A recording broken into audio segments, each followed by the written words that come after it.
Ladies and gentlemen, welcome back to Somos Mas, the official podcast of Somos Mas NM, and your source for the latest news and notes on the Mexico United and the New Mexico Runners. My name, of course, is Seth Bidoff. Joining me this evening, the one, the only, the world's biggest Cobo Reyes fan, Jacob Terrell. Jacob. Huge Reyes fan here. Christina! The hugest fan ever, right? Christina has also made it. Thank you, Christina. There we go. Christina, welcome and glad you could join us this evening. A lot of different things to get to tonight. Jacob, you and I were just briefly talking about it, and this is as far as we'll go. I'm no, not gonna do it. Not gonna do it. Has anyone paid even the slightest bit of attention to the presidential debate tonight? I was just watching it with my husband and my kiddos.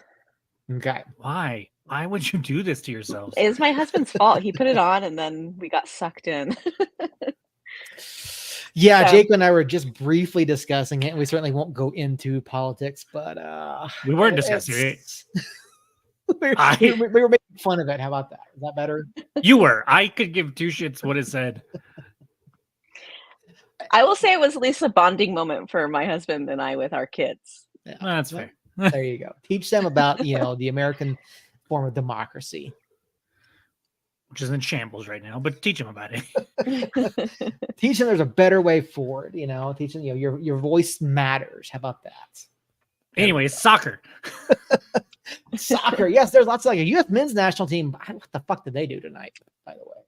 Drawing to New Zealand. I don't know. Did you see the goal that New Zealand scored? I missed it. Oh my god, it was so stupid. Our keeper came off the line and they chipped him. Oh. From like less than 12 yards. It was really dumb. Pochettino in. Watches on the absolutely. Way. Yeah, there you go. That was finally officially announced. So he is here. He's in. He obviously was not in charge tonight. So and we've kind of talked about the U.S. men's national team and what who's next, so to speak. I mean, Jacob, is Pochettino the answer? What's the question? If the question is, can we win the World Cup in 2026? I don't think there was a coach that could answer that question in the affirmative. But I do think we'll have a good showing with him. He's a good manager. I mean, he was the manager at Tottenham when I became a Tottenham fan. So I have him in pretty high regards, even though hasn't quite reached that success anywhere else. But we'll see. I don't like to make rash decisions until we have like at least a match with him in charge, and preferably a match that he is in charge of who gets called up for it too. So in due time we might have an answer, but I think we'll at least get. I don't know. I was gonna go ballsy, but we'll wait. It's really early, so we'll wait. It is absolutely early in that cycle. And speaking of rash decisions, Jacob, you and I apparently bullied Earl on Sunday. I text Earl and apologized. I bullied the shit out of him, and to a point where I did feel like I had to text him on the side and apologize. That being said, still the stupidest fantasy league I've ever seen in my life, and his changing of the rules midweek games. Yeah, not even midweek, in the middle of the morning games. That was also rather strange, but he's not here to defend himself, and so I will wait until the next time he's on to bring that up again. All right, Christina, how are you doing? I'm good. I was telling Jacob at the game, my sister's part of the fantasy league with you guys, and she was thoroughly confused, I will say. She was, as I walked up to say hi, she was actually in the process of messaging the league and being like, what is this? And I told her, nobody knows what it is. It's fine. She was killing it in points. Comes to find out, it's because her defense was so bad. So yeah, and then they switched that rule, and he switched the rules midweek or mid morning, and I think she ended up losing, but I don't remember for sure. But it is what it is. Yeah. We will move on. I went 3-0 so in my fantasy leagues, and so there you go. All right. Yeah, our matchup on Sunday was quite close. Came down. It was a half a point difference. You still had your kicker on Monday night. So yeah, until Moody put up like 20 points. Yeah, that was nice. So no, it was good. Yeah, it was a good matchup. And for a while there on Sunday, ESPN stats were like all sorts of fucked up. I don't know if you noticed that, but they were missing stats for multiple games. So like a couple of my players did not have point totals for a couple hours. Nice. Yeah. So that's always fun. But other Unidos, than that, Josh. Unidos, by the way. There you go. The other. Real quick, both of the gentlemen in the chat right now, Justin and Josh, I had the pleasure of meeting both of them at the match on Friday.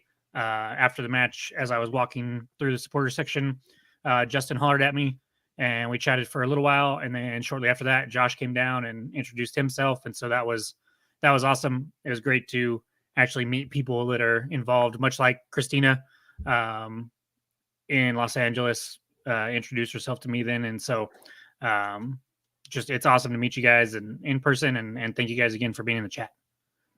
Yeah, absolutely. Always great to meet folks and to hang out with those of you who are supporting us. And we have met some other folks prior to the show, after the show, and getting to meet people is always a lot of fun for us. So I always wonder, in the Discord too, like who people are. Just I know a few of them. Or different names. Is Discord like Reddit where it's anonymous? Yeah, you can make it completely anonymous. That's bullshit. Yep. I just honestly not everybody. Yeah, not everybody. My name is clearly out there. Yeah, I think mine is my name too. Yeah. It's not my picture, but it is my name. Yeah, mine's like some little funky little avatar thing. But I just us being members of media and me being so prevalent with 117 and this, I think I'm okay my personal name being out there, whatever. I know some of the other folks' names due to their involvement either with local soccer or down at Kramer Fields or up at Duke City, or whatever the case may be. And I still enjoy the fact that I'm one of the very few people who knows what David Weesey Carl's Reddit name is. So yeah. So that's a good thing to know. So I know whenever he comments, I know that it's him. And the reactions that people put out there are interesting sometimes. It's David Carl 123 for those of you that are that is the one. We're still working on getting Pete back over onto somewhere for like an AMA or something. We'd like to see that again at some point. So because that was a lot of fun the last time. That was fun. So yeah. But yeah, speaking of this football, there's obviously a lot of stuff going on over the weekend. New Mexico United hosted the Miami FC, who is now officially eliminated from playoff contention. They had to have a win in order to keep their slim hopes alive, but New Mexico United did not allow that to happen. So let's pull up the highlights here and we'll jump right into it. Now, this was a match again. If you watch this over on CBS Sports Golazo, by the way, I had a hard time kind of quantifying this match, and I was watching it initially. But on going back and doing a rewatch, I felt like we were better than watching it live. And I don't know, maybe it was just me. Maybe I'm just seeing, once again, you've got a team that comes in that is sitting back, bunkering, and I know on our show notes we want to talk about Miami parking the bus and us crashing it. I don't know that I necessarily say we crashed it, but I definitely think we did a much better job of breaking them down at the back and opening up space than we have against some other teams that have done this recently. Mm-hmm. I had even texted the group asking what other teams have come to the lab and bunkered down like that, because I feel like we have not been successful with those other teams. No, we really haven't. You look at some of the teams that come in, Lou City did it to an extent. Colorado did it to an extent. Birmingham did it.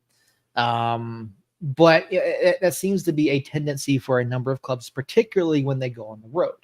You go into a hostile environment and you see them dropping here, and this, even in the screen here, you see what's that, 8 guys all within 20 yards and within the width of the goal area. That's hard for anybody to break down. Mm-hmm. It reminded me of I think it was year 1, this really awesome social media post where every single United player touched the ball. Do you guys remember that? It was like the video game, like bling, bling, bling, bling. It was just that. Every single one of our players just passing the ball. Right. Yeah. Right. 3rd goal in 3 games at home. Yeah, I do remember that post. I can't remember. I used to know which match it was, but yeah, no, that was beautiful then, and we had moments where like this play right here, where it was kind of like now I'm going to forget. I believe it was the Birmingham goal that I loved so much. That was started off with Tambakis, then went to Herbert, then back to Maples, and then to Herbert again, and then a through ball to, I want to say, Flanagan, and then Astorga, sorry, and then a through ball to Hurst, and then Hurst squared it for Bruce. Those are the kind of goals that we're kind of going to need to have. And I think that, I know Seth has talked a lot of shit about playing it out of the back at times. But that's, if we have any chance of opening teams like Miami up, it's get a goal like we were able to do, and then play out of the back and see if we can draw them, stretch them out. And I think that even though Miami didn't do that, like even going down a goal, they were like, we're fine. We're still just going to bunker down. We're going to give 2 shits if you're up on us. We're just going to hunker down and then pray that we get a breakaway. But teams like Colorado Springs or Lou City or basically anybody else, especially come playoff time, because our competition is not going to be Miami in the playoffs. That's for damn sure. If we can get that first goal, then playing it out of the back and forcing them to come out and try to get us, and then opening up that space, is probably our best chance of really competing, in my opinion. And we play, as we go through these highlights, there's plenty of chances here that we just didn't capitalize on. And so I feel like so many of the chances, just watching it back, I get frustrated all over again. Yeah. Because it's like, shoot the ball. There was, at the 53rd minute, whoever it was, almost, it could have been a repeat of Akale in Colorado Springs. Bad pass back, intercepts the ball, should have shot it and passed it. Like, what are you doing? That pass off to the left of Hurst, not ideal. Jacobo probably should have shot it, or obviously you can't see Akale coming in behind. And I'll back it up just a minute here again. I will say, I'm right over here in the left-hand corner, and from my angle, it didn't look like Reyes had the opportunity to take that shot. Watching it here, it seems like he might have the space, but down on the field, it did not seem like he had that chance. I was okay with the pass, and like Seth just said, Akale was the better option, but it was behind Reyes, and Reyes didn't see him. And so I'm not, I see it from, Christina says it all the time. I see it on Facebook and social media all the time where it says shoot the ball. A lot of times, yes, I'm just like, okay, you should have pulled the trigger there. I think it's easier said than done in certain circumstances, especially when, is that a Coors Original? I was like, what is that? It's a water. Okay. I was like, dang. Coors Original water, maybe same thing. I was very confused for a minute. Sorry. Go ahead, Seth. I'm off the rail. And see this moment too here, you've got a great takeaway by Harry. taking the ball and then even getting up after the Yep. tackle here. I don't understand why Hurst is so close here. Spread out a little bit, give him a little bit of an option, and not a great pass back across to try and square it. But then I think Quelle tries to do a little bit too much here instead of dropping it off a little bit sooner. I feel like you had the option of Hurst middle. In that one, at least Miami has 6 back. Yeah, they made a nice away. recovery on that, and so that one we should have had a better chance there somehow, but Miami did have a lot of bodies in the way. That they did. Josh with the comment, Ref didn't make any fans that night either. I don't think he was worse. Everybody wasn't good. I don't know. Was the ref a problem for you guys? He was getting booed. And so was their number 18. Yep, their center back. Yeah. Yeah. And I think that's because of you catch 2 guys, give 2 bloody noses. Yeah. And then flop like a fish. Yeah. Oh. Yeah. Should have scored there too, but there were 2 opportunities on Friday night where we had 2 United players run into each other in the box. Mm-hmm. That one, and then in the first half, Hosu and Akale. That was one that definitely came up in some conversation that I had, and it's a great ball into Quelle, but then Hosu just comes barreling in. I don't know. Well, so what I think happened was right before that, there was another ball squared across the 18, and everybody, the front 3, all just watched it go by, and then it ended up squirting out. I think we ended up getting a hold of it, but there were plenty of places that it could have been taken a touch, and everybody thought, oh, he's going to get it. Oh, he's going to get it. And then it just trickled through. And I think that second time Hosu was like, it's not going to trickle through this time, boys. I'm going to use this cannon of a right leg that I have and try to put it through the back of the net. Yeah. And Akale was like, oh, I got this one. It's not going to go all the way through. And they lacked a little bit of communication. And Akale was pissed. Yeah, he was yelling pissed at him. But I understood where Hosu was coming from because of the play that was just a few minutes earlier. So things like that you would think might be already taken care of by match. What was this? 28, 26? 26. But sometimes, especially, I think it gets really frustrating when a team like Miami, or any team for that matter, is bunkering down like they did. It can get very frustrating for the offensive players. And so Akale rightly thought he had a pretty good chance to make something happen there and was robbed of it. Hosu probably thought, I've got a good chance to put this through the back of the net, because it was wide open and he was coming in full speed.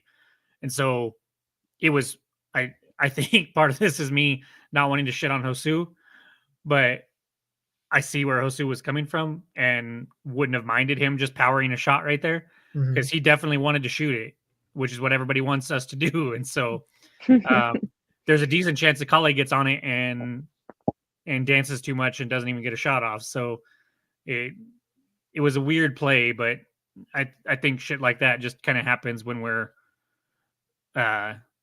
getting bunkered down and having a hard time getting a shot off. And so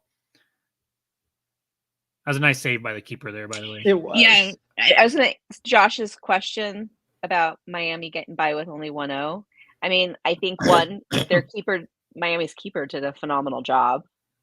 And our squad was trying to get through essentially 9 other players, just bunkered down. And they didn't shoot a whole lot. Or did they? I don't know. So we had 14 shots, 8 on target. Okay. 64% possession, 608 passes, had 7 corners. I mean, it was complete domination. I think the 8 shots on target, some of that's a little misleading. I think there were probably 4 or 5 that were like solid chances, and then the rest were fairly weakly hit or something like that. But 7 saves on the night. Yeah, no, he had a very good match. Mm-hmm. The whole back line kind of did. I will say thanks a little bit to the referee. I think 18 probably should have been sent off or at least a yellow for Christ's sake. Yeah, At some at least a point. yellow. Because he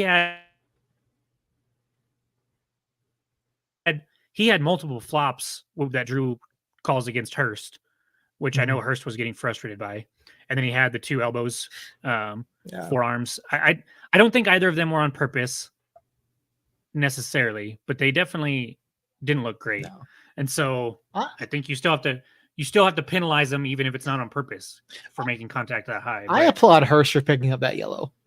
That was a well-earned yellow. I wasn't sad.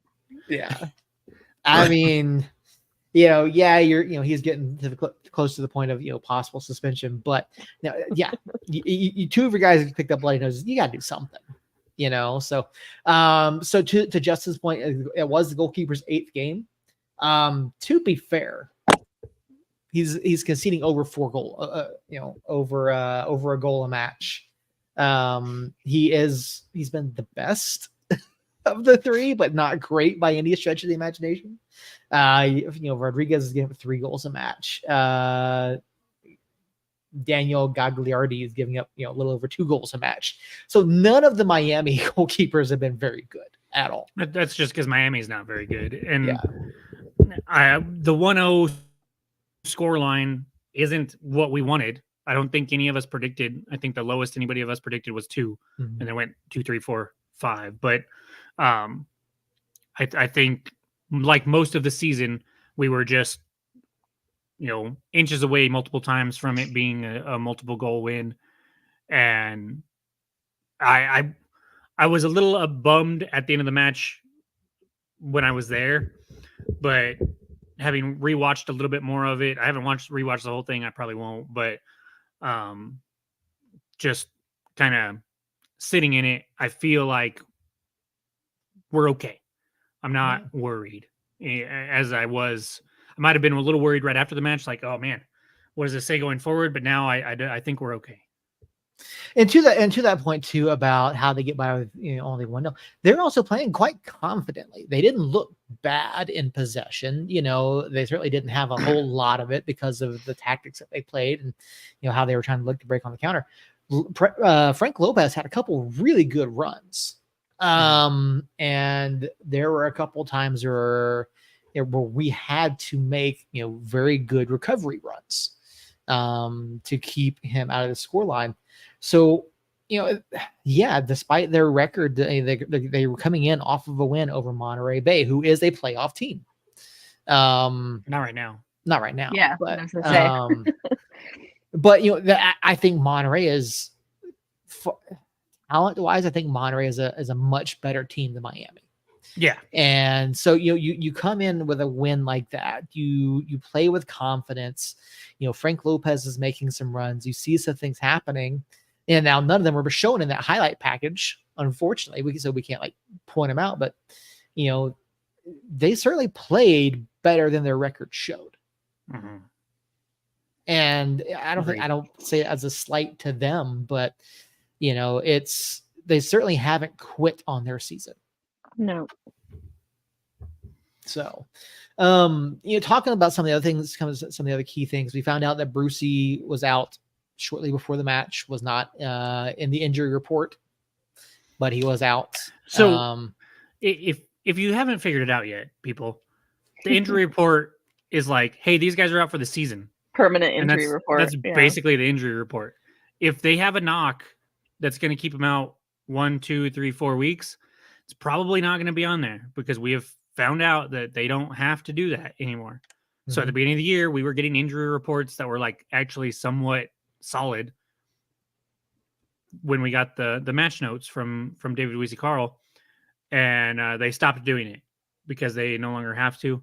And so unless it's like, hey, we're announcing that this person's out for an extended period of time, the injury report's basically pointless. I don't know. I mean, Abu Danladi was on that for half the season. Yeah, I thought his name just got stuck up there for a little while. I don't know what happened. But yeah, so it's been interesting to see him there. I think he gets the start in Detroit City personally. Mm-hmm. We'll talk about that more when we get to Detroit City. Depending on his hamstrings. Yeah, But Brucey, we found out Brucey was dealing with the quad issue. He's fine for the most part. Is just giving it some rest. I fully expect them to give him like a little bit extra rest, which is why I think Dunlawdy starts in Detroit City, and Hurst gets a break, and we see, one, I think we need to see what Dunlawdy can do if he's gonna actually provide something, because I'm relatively sure that this player announcement tomorrow is not a 9, and so it's Dunlawdy, it's Bruce, and it's Hurst. And we got to figure out what Dunlawdy can do now, as opposed to waiting until the playoffs if we need him. And so I think he gets the run.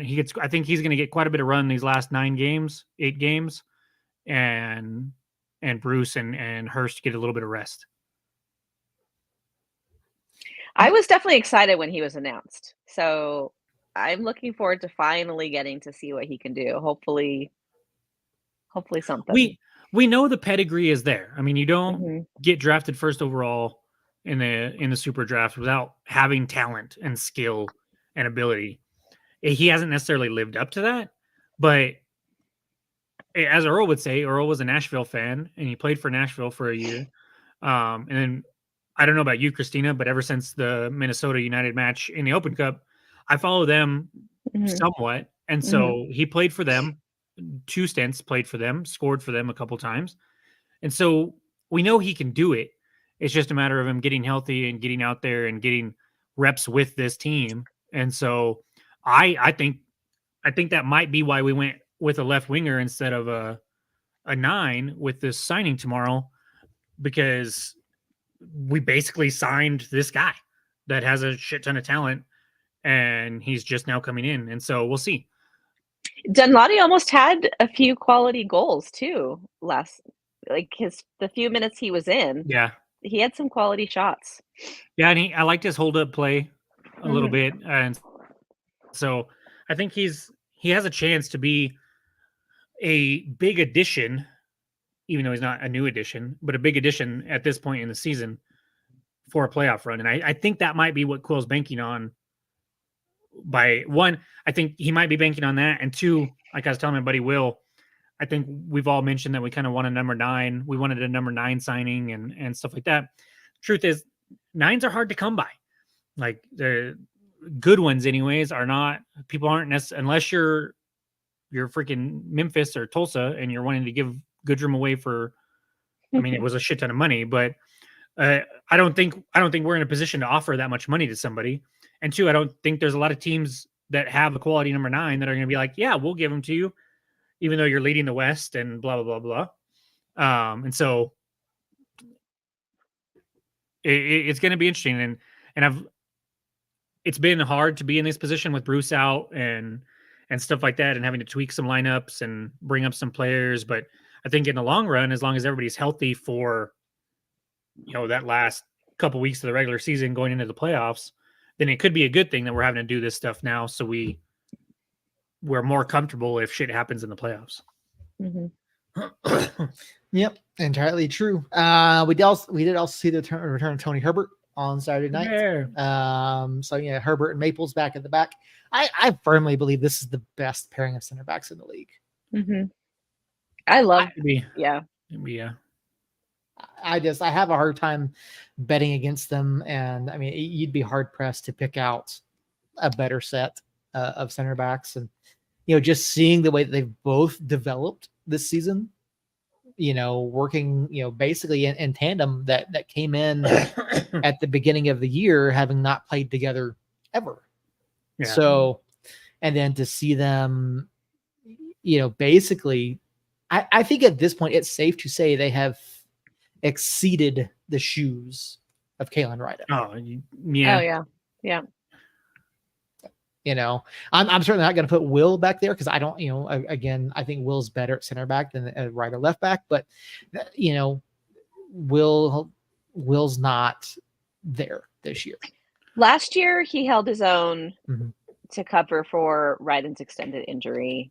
This year I feel like Maples has really stepped up and held his own now. And I think that tier, like if you were to rank them, Maples, Herbert, Ryden, Seymour would be the 4 there. But I mean, if Seymour's our 4th center back, like I'm okay with that. Like he's serviceable at least. He can go in there and maybe not make a mistake. And so to me, like I think David mentioned it a couple weeks ago when you had David on, like this is the most center back depth we've had ever. Mm-hmm. And it, I mean, Maples and Herbert were brought in as crap. What's the word I'm looking for? Like walk on. Essentially, yeah. I mean, we didn't even know their Trialists. names. Yeah, Right. trialists. Thank you. That's the word I was looking for. And so they've been a revelation by far. Like Herbert with his freaking go-go gadget legs, like if he slide tackles, Yeah, and that his ball's within tackle. 10 yards of him, he's getting it. And so, and then Maple's positioning is great. His strength is great. They can both get up. I mean, Herbert's obviously 6'4", so he didn't even really have to jump a lot of the time. But it's a great combination back there. They've meshed really well. They've communicated with Tambakis really well.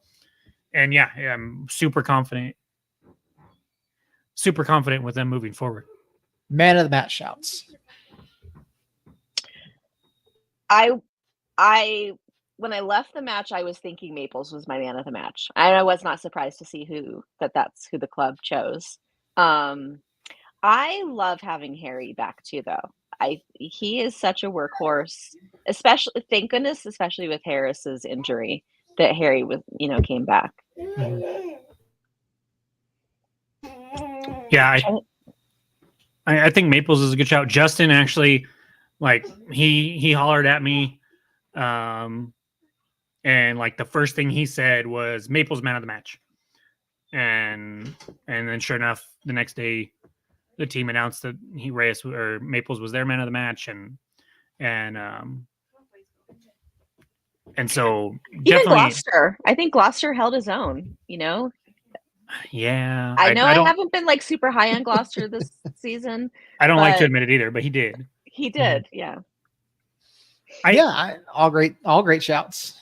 Maples was great. It's hard for me to give man of the match to a defender when we didn't defend hardly at all, but Maples is definitely the option.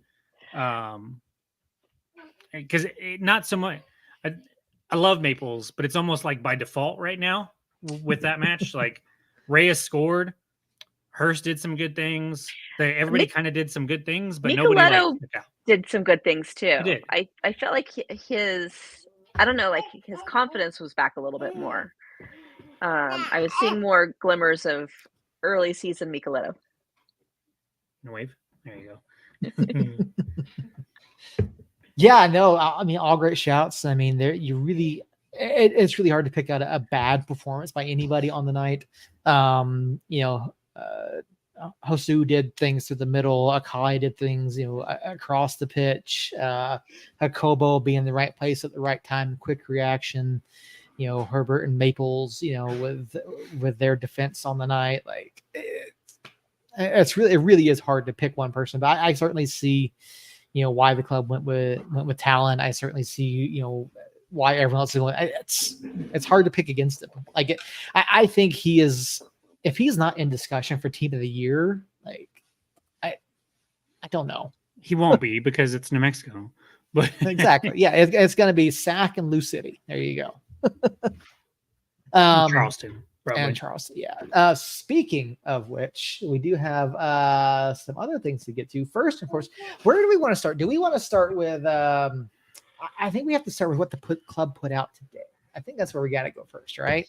Yeah. So just a little while ago, and I say a little while ago, as a figure of speech, but it felt like a while ago, though. I was starting to get a little sad, thinking that they weren't going to announce anyone after all. So yeah. The deadline for signings was actually yesterday. They had all the information had to be into the league and approved by I believe it was midnight last night. Yeah. The club got it in time. It's been approved by the federation, and now we're just waiting to see. I know my phone was blowing up a little bit earlier because Jacob, you put out a post over on Facebook or maybe it was Earl. I'm not entirely sure which one of It's you did me. it, but It's me. some folks were giving us some guesses. It looks like you had a guess. I mean, and no, this is not Lionel Messi. I mean, who do we think? Is this a midfielder to help replace, what Dayon brings on the left? Is it a forward? Who do we want to see at 10 a.m. tomorrow? Well, I will say I was amused at the people guessing Mondo. And what amused me was the very quick, no, it's not him from Yeah. David Carl across all the different platforms of like, it is not Mondo. Yeah. Now, To be Mondo is fair, never big it on does kind of sort of look like him. I think it's the eyelashes, the long Yeah. eyelashes. And the hair. I think the hair a Yeah. little bit too. Iniesta. No. So I don't know if you guys saw. I put it in the chat who I thought it was. And then Bob. I don't know how to pronounce Bob's last name. But good old Bob. Ciao. Yeah. He commented the same thing, and we found out the same, or we came to the same conclusion from the same way. So if you go to the USL Championship website and you look at our roster, there's a number 18 on the roster, last name Vargas from El Salvador. Didn't take long for me to put it all together. And I would be absolutely shocked if it's not Marlon Vargas from Rapids 2. And if it is, I'm really excited. Plays left wing. He's coming off. I mean, he has 10 goals already this year for Colorado Rapids 2. He scored 2 on August 23rd, including a PK. A PK, guys. Woo! Scored a PK. He has, in the last 3 years in MLS Next Pro, he has 74 appearances, 28 goals, 22 assists. So 50 goal contributions in 74 matches. He seems to be maybe not exactly what the doctor ordered, if the doctor ordered a number 9, but he definitely seems like he could be somebody that comes in. Yeah, you don't need those. It's 8:30. You don't need sweets. No. I'll give in. Give in to her. And so I think if this is who it is, which I'm honest, like if you ask me, I'm like 95% sure that this is who it's going to be. And I'm excited for it. I think he's going to be a great addition. And I watched a couple of interviews about or with him. Definitely seems like he's a team oriented guy, wanting to help others, get them better. And so he's played. He's a young guy too. Yeah. So this year he's got 22 appearances in 21 starts. He's played 1,843 minutes. He's got 20 shots on target, almost an 80% passing percentage.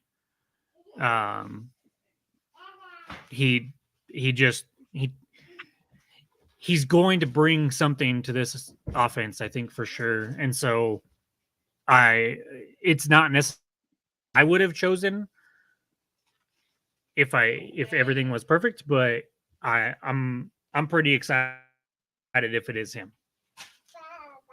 Yeah, he appears to be a dynamic player. Can play off the left. Certainly provides a bit of pace. MLS Next Pro Best 11 in 2022. Mhm. So certainly a guy that brings a lot of talent. He's been around for someone who as young as he is. Having played in the USL Championship already, having been on the international stage, that's quite a bit of experience for being only 23 years old. I'm a fan of In Quill We Trust. I've liked all of the players across the board that Quill has brought on, and I know that's part of Itmar too. But I just feel like even last season, right off the bat, the people that Quill was bringing on clicked for us. So I trust what they're doing. Yeah, I'm still a little surprised that it took us this long to sign somebody, and that it was only one person mid-season. But I think that kind of goes in to show Quill's trust in these guys that we've got, and I mean it's not broke, so I think bringing in too many players could have been a bad thing, because if it's not broke, don't fix it. And so I think this one guy, I'm sure they vetted him pretty good, and he's going to come in. I think he can contribute right away, give a little more depth to that Harry. Maybe be able to. I've never seen him in my research today. I never saw where he had moved inside at all, but maybe he could move inside, and Akale could get back out to the wing every once in a while. And so I think he'll come in and thank you. Yeah.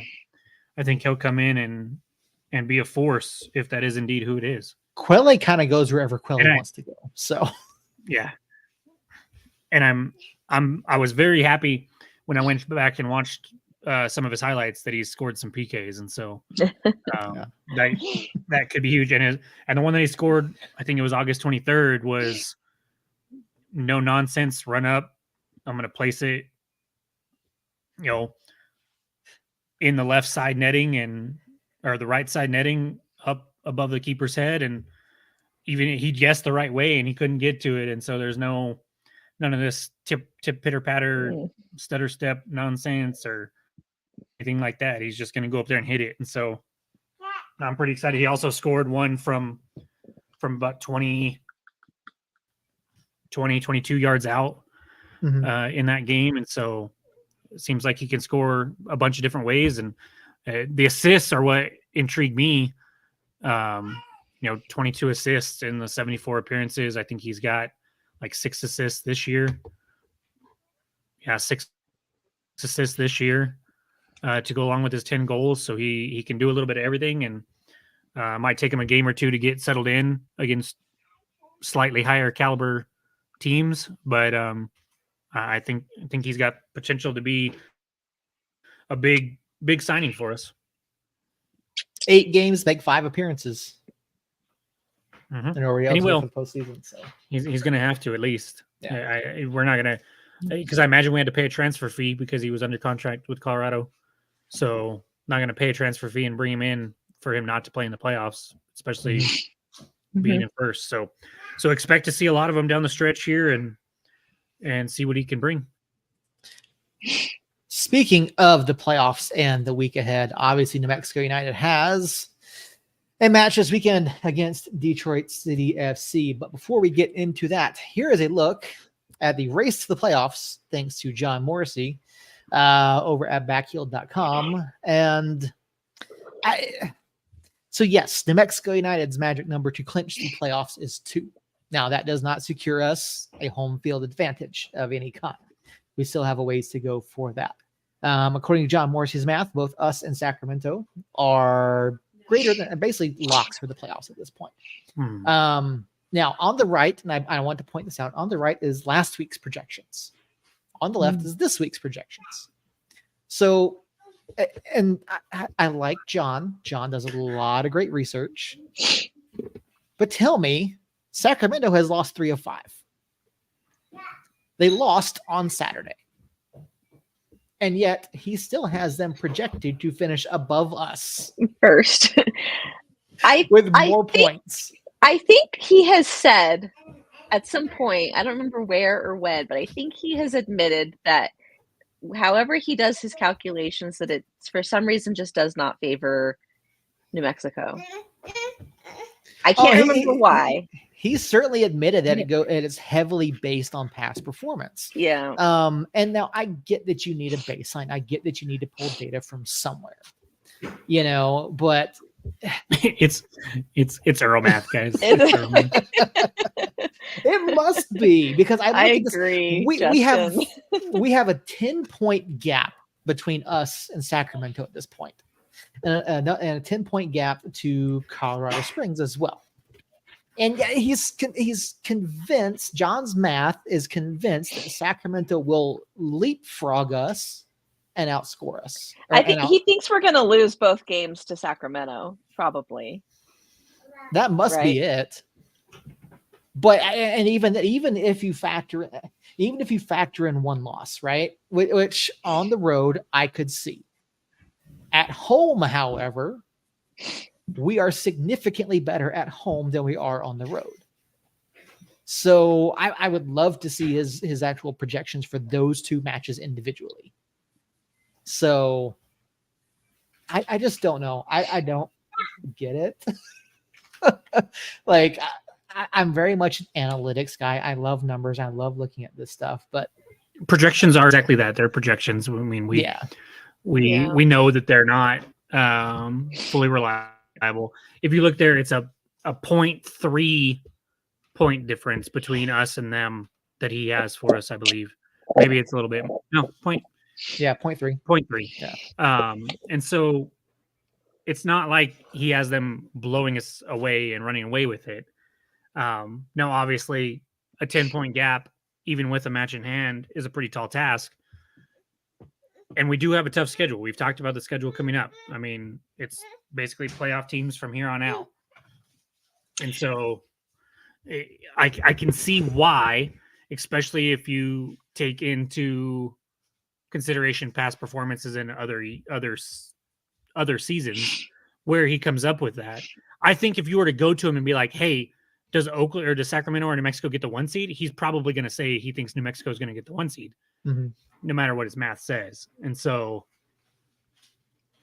I'm curious what Sacramento's play looks like. Like what are their games coming up? I'll pull that up. In fact, I have it up right here. Yeah. I already got it. It is. So they have Phoenix. Nope. Where is that? Oh, it was slimmer than that, Josh. They have Phoenix Rising on Saturday the 14th. Mm-hmm. Then they have us on the 18th. They got Lights on the 21st. Then us a week after that. So I would say this month we have the harder schedule with the road trip to Detroit and a road trip, and then hosting Loudoun, along with those two Sacramento games. I would say we have the harder schedule this month. Then they have to go to San Antonio. They host Monterey Bay. They go to Memphis. They go to El Paso, and then they host Colorado Springs. So their schedule is easier, but it's not necessarily easy. Well, this is the USL, you never know. Yeah, no game is easy. And San Antonio's on a roll right now, so yeah, happy for Harry. Yeah, 4 points in 2 matches. They got to be celebrating down there in San Antonio. El Paso suddenly unbeaten in 4 of 5. So I'm amazed that they're still in the playoff race. They're not far from being eliminated, though. I mean, they're all but mathematically eliminated at this point. If you go back to the projections over there, but yeah, I mean, you can make the argument that Sacramento schedule is easier, but you play Phoenix, you play Vegas, you play Colorado, you said, and then San Antonio and Monterey, and then you've got us twice. So I mean, that's not an easy schedule by any means. No. So I just, and again, it's projections, and yes, we were having this discussion through our text. John's projections for the magic numbers they ended up being right. I don't think it was a projection, Seth. I don't, because I looked at several of the other ones, and all the other ones are like legit. Like it's not based on projection. I think, I don't know, because you were talking about Phoenix. Maybe Phoenix was below the line, but that wasn't the team that, maybe there was a team above the line that we missed that didn't have as high of a point total possible points. I don't know. No, because Phoenix had matches in hand, and so they had the highest possible point total remaining of anybody. Right. I knew that they did. Yeah. But I think Orange County was the playoff team last week, and Phoenix Rising was below. So maybe we needed to be looking at Orange County as well and factoring in theirs, because I think Orange County is the one that might have tripped us up. But either way. Either way. Because if the magic number was 5 and we won, it makes sense that the magic number is 2. So I don't know how results other than us winning would have changed that. And so, but nevertheless, we need a win. Mm-hmm. We get 3 points and we get the little X by our name, and whoever it was, I think it was, I want to say it was Justin, maybe it was Josh, I don't know. Somebody in the chat last week said that they couldn't wait till they could see New Mexico with the X and El Paso with the E, and if we get a win on Saturday, then we take care of our business. We get the X, and we just have to wait for El Paso to get the E, which shouldn't be too much longer. No, it really shouldn't. El Paso quickly, they have 8 matches left, 24 possible points. Best they can do is 45. So, I mean, it'll be a while before they have the E, it looks like. yeah.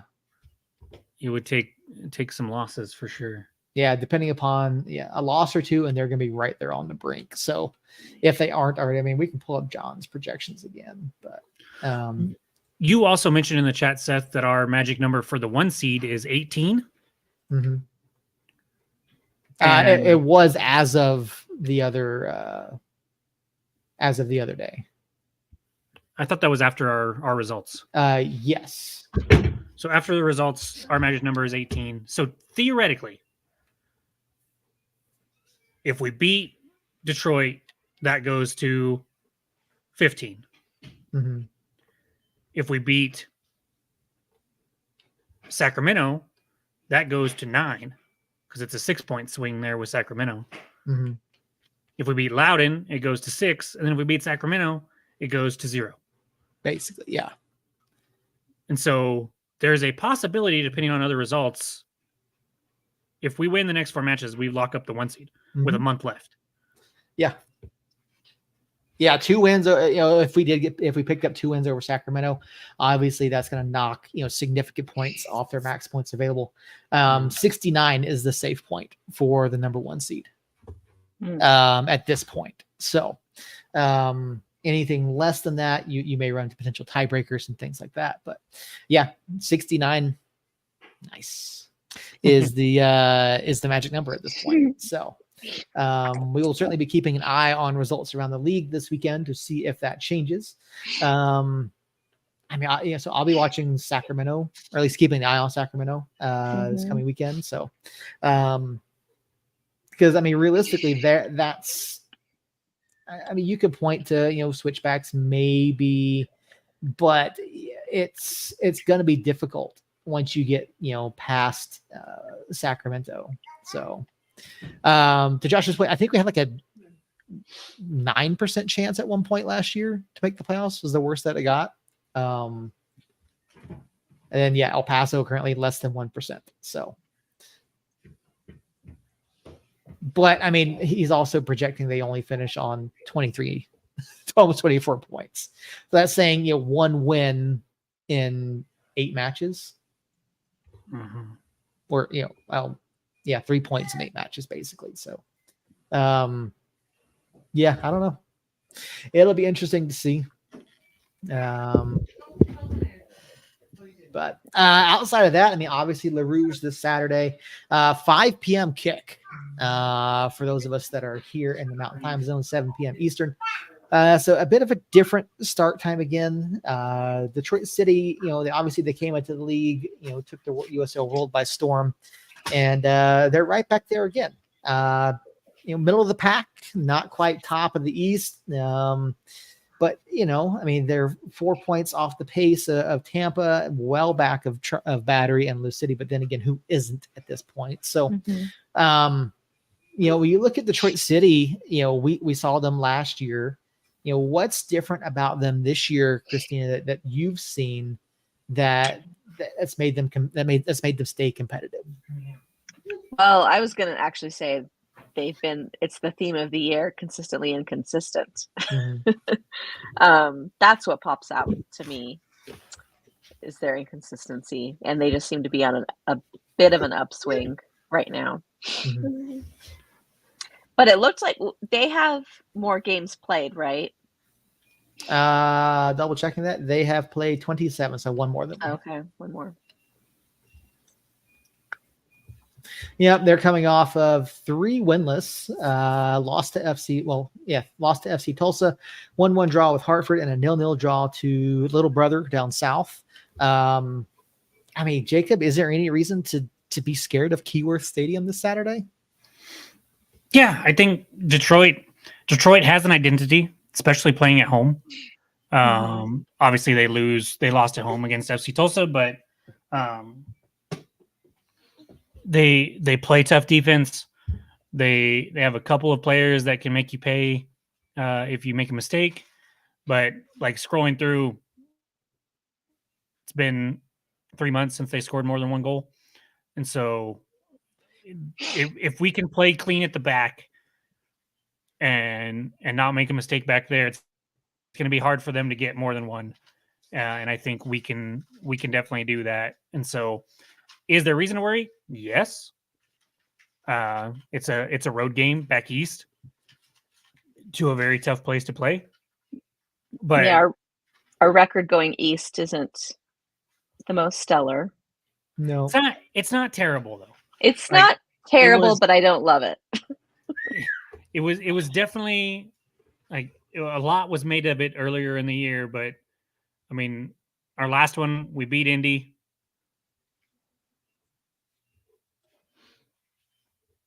We lost to Memphis. Tampa. We beat North Carolina at some point, but then the big ones obviously are Tampa and Charleston, where we looked really bad. We drew with Rhode Island, and so it's a mixed bag. I think if you're a really good team and we go back east, it's a problem.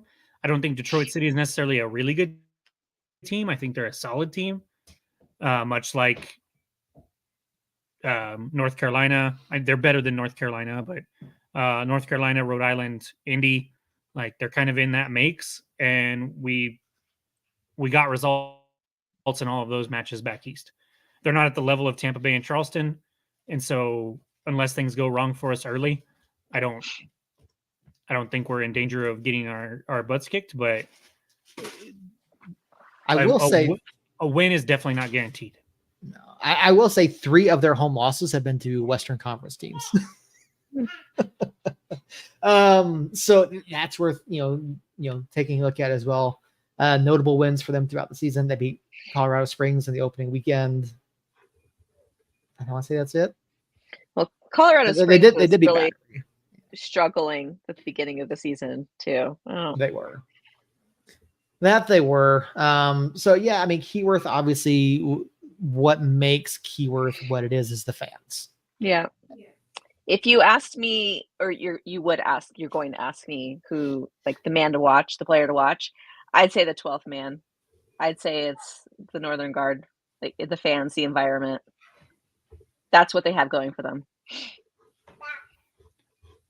I mean, that's not a bad shout. I mean, we obviously, we have the lab, we have the curse, we have, the other supporters groups, Sector 114, Galactic Ambassadors, Black Diamonds, we have all of them, but, and the fans, the supporters absolutely make these stadiums what they are. But I mean, there's something different about Northern Guard. They are assholes. It's a what was it, the that's smoke not what and the darkness and the it's loud and dark and smoky. I just thought that's what you were gonna say, Seth. I don't necessarily think that.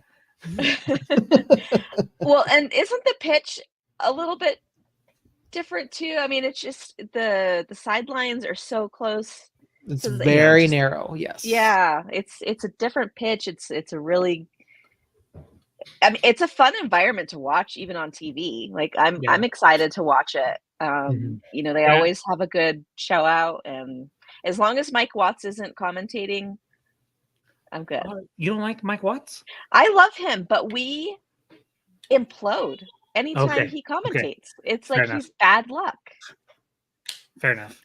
I think if anything, they'll put him on like Sacramento Phoenix or something. No, sorry, that's gonna be Devin. Devin's gonna be on that match. or the Phoenix, yeah. Is it in Phoenix or is it in? Oh no, it's here at home. Well, no, the Sacramento Rising match. It's in Sacramento, because if it's in Phoenix, they've got Joe Lowry, who's a part of Backheeled, calls the Phoenix matches now. He's the color commentator over there, and he does a really good job. It's in Sacramento. Yeah, I saw. So it's probably not going to be any of them. It's probably going to be the Sacramento guys, who I can't freaking stand. Yeah, they're pretty bad. But I think last year the Detroit commentators were pretty Homer-ish too. Oh, they were awful. They yeah. were awful. All right. So, Jacob, who's your player to watch? Well, they have several names that are somewhat familiar to us over here. Elvis Amo, who played for RGV, and then spent some time with Colorado Springs Milk. He's over there. Maxi Rodriguez has probably been their best attacking player in the last couple of years. If we look on the defensive side of the ball, which I don't normally go to, but Amo Mensa is a defender for them that has in their last game. I watched a little bit of it, and he made a few very, very nice plays there. And then Nate Steinwasser, their goalkeeper, who is arguably one of the best goalkeepers in the league, if not the best. Those are the four names that kind of stick out. The one I'm going to put my curse on is Maxi Rodriguez, because he's just kind of a pest and does a little bit of everything, gets involved in the attack. Can you not? Justin's going to get in trouble. You better be careful. He's not wrong. It's all. I've always thought it was a weird shield, but people have seemed to love it, and it looks a little strange to me. But it is what it is. But I think Maxi and Amo are the two, or Maxi and Abu Mensa are the two that I'm kind of keeping my eye on, because I think, like I said, their offense isn't going to be like I don't put 3 or 4 on us, and so Maxi's kind of the guy that can take advantage of that mistake if we make one. But really, it's going to come down to that back line and Steinwasser keeping us out of net if they want a chance to get the 3 points, in my opinion. And so, if Amu Mensa or Maxi Rodriguez are not on the team sheet, I'm taking credit as a curse here. You certainly can. Your track record has been impeccable. Mhm. Yeah, I think Miami is the only one that it didn't work on, and that's just because they don't have a player that I could really point out. I still think that your curse is going strong. Have there been any rumblings on social media between Northern Guard and the curse at all? Not that I've seen. No. I'm I not was just super curious. up on it, but I know Northern Guard likes to get into it with different supporters groups, and they've certainly had their fair share of run-ins with folks. So Their social media makes me laugh. I think they're quite clever, and they have no problems being real mean. Yeah. But in a different way, than I don't know, Phoenix, El Paso. Let's see. I'm looking up here. I was looking at Ben Morris. I didn't know too much about him. Colchester, England born, played for Ipswich Town, and is now in the USL Championship. So, signed a 2-year deal with them last year. A 2-year deal. Oh, okay, this year was an option season for them. So, joint goals leader for the team. I really haven't seen too much of him prior to this year. I don't know. I mean, it's the thing about Saturday. It's going to be tough to play in Keyworth. We should be used to playing on smaller pitches. We should be used to doing things like that. At this point in the season, I would hope that we're used to playing on turf. But it always seems to give us some sort of an issue. But this is a match that I don't think we put 3 against Steinwasser. He's too good. That defense is too good. I think we come out with maybe a 2-1 win, maybe a 1-0 win, but it's going to be a tough match either way. I think I'm gonna have to go 1-0.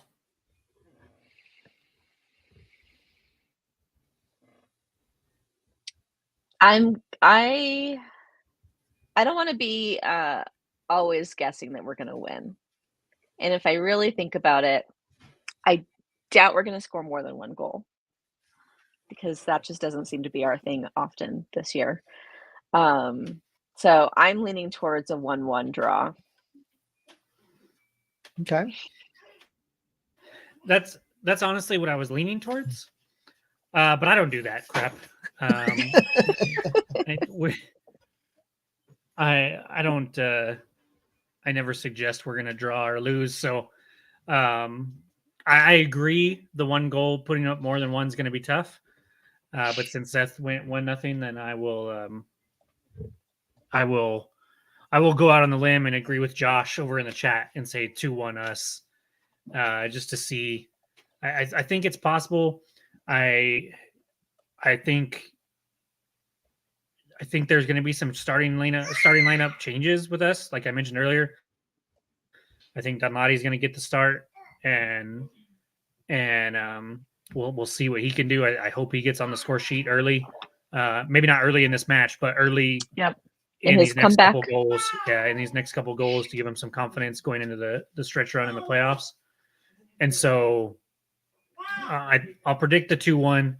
Hope that Dunladi gets on the score sheet, and then maybe Vargas comes in and gets an assist, or maybe even gets on the score sheet himself and sparks something on that side of the ball, or sparks something late. I don't think he starts necessarily, but I think he'll probably be in the 18, and I wouldn't be surprised if he comes on 20 30 minutes left, and maybe at that point it's tied, and we can he can come in and create and try to push for us to get that second goal, and we can come out of there with 3 points, and it would be a huge 3 points. I mean, we've already mentioned it already, but 10 points clear at the top is a huge lead. I think this late in the season. I mean, when you look over at the East, Lou City, who's having a remarkable season, has a 3-point lead because Charleston is also having a very, very good season. And so it would be nice if we can get 3 points here.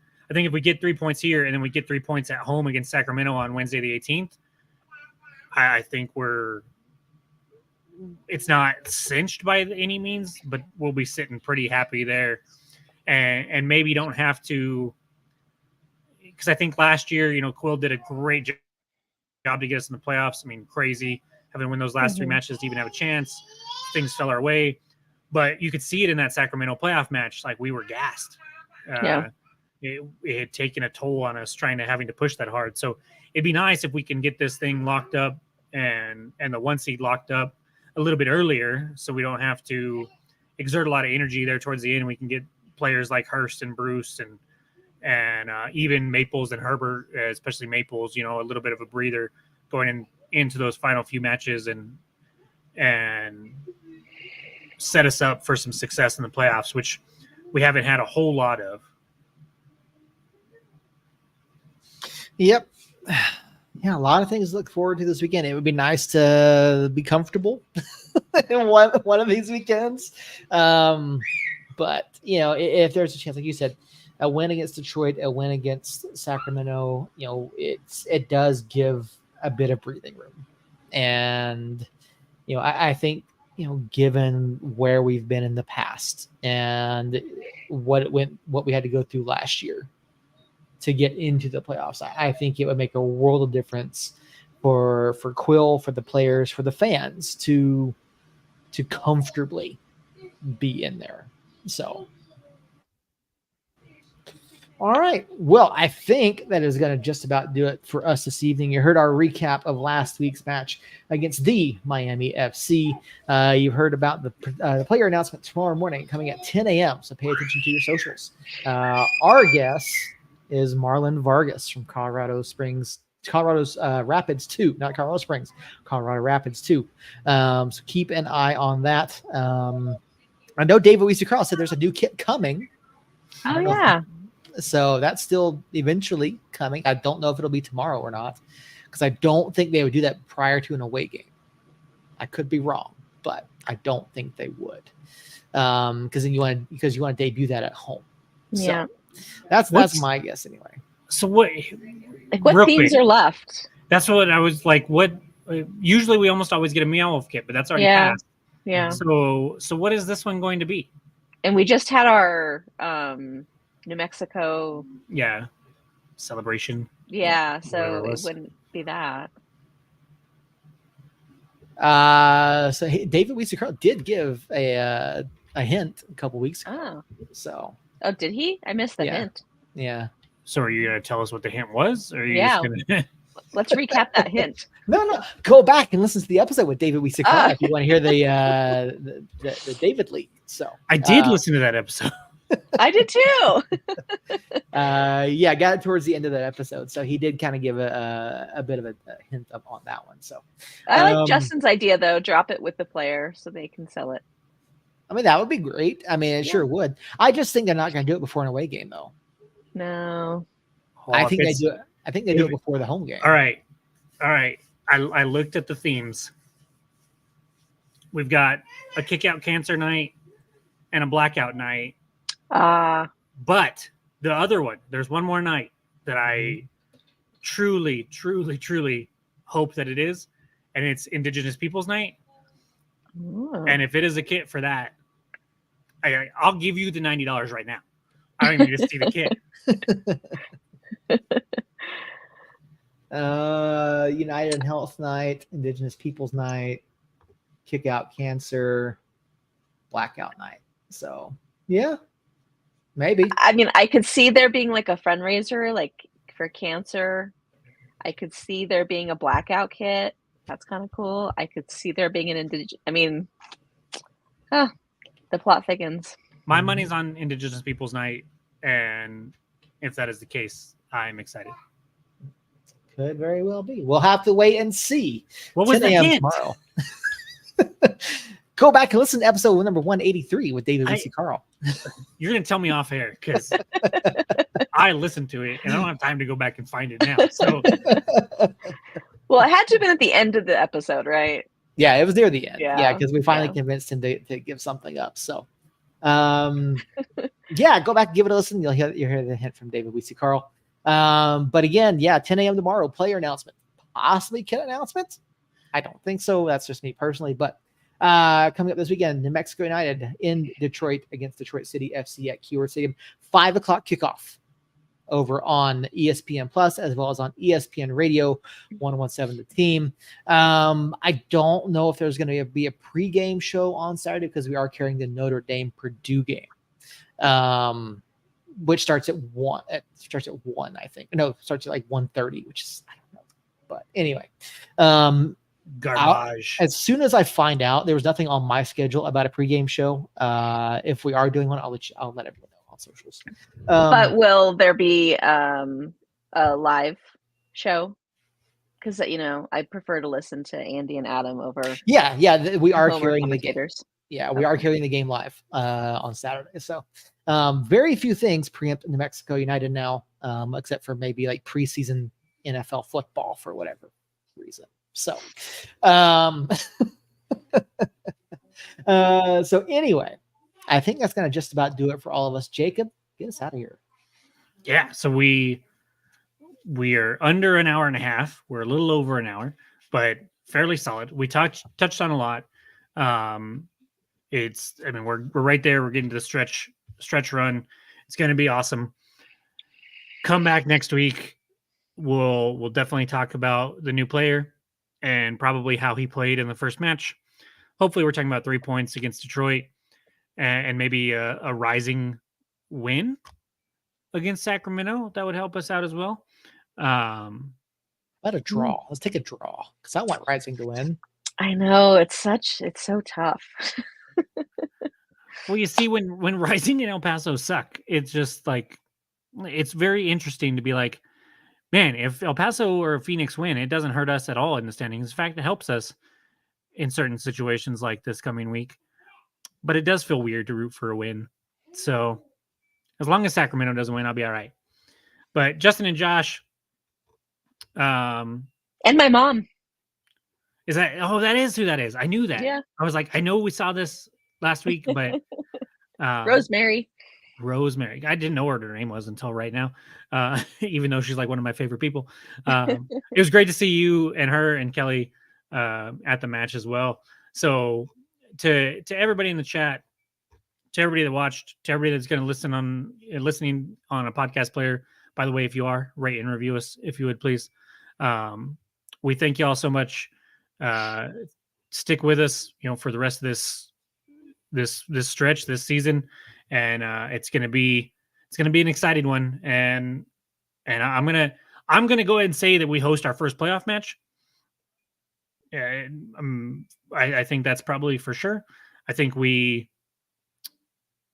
probably get the 1 seed, but we'll take you. I mean, if you guys have been listening to us at all, we go through William. Shout out. We go through the off season as well. We bring all the silly season stuff. We're not as frequent in the silly season, but we will definitely be here through the playoffs, through the championship, and on into the silly season. So keep watching Tuesdays, 8 o'clock. We'll be back next week. And until then, guys, somos negros.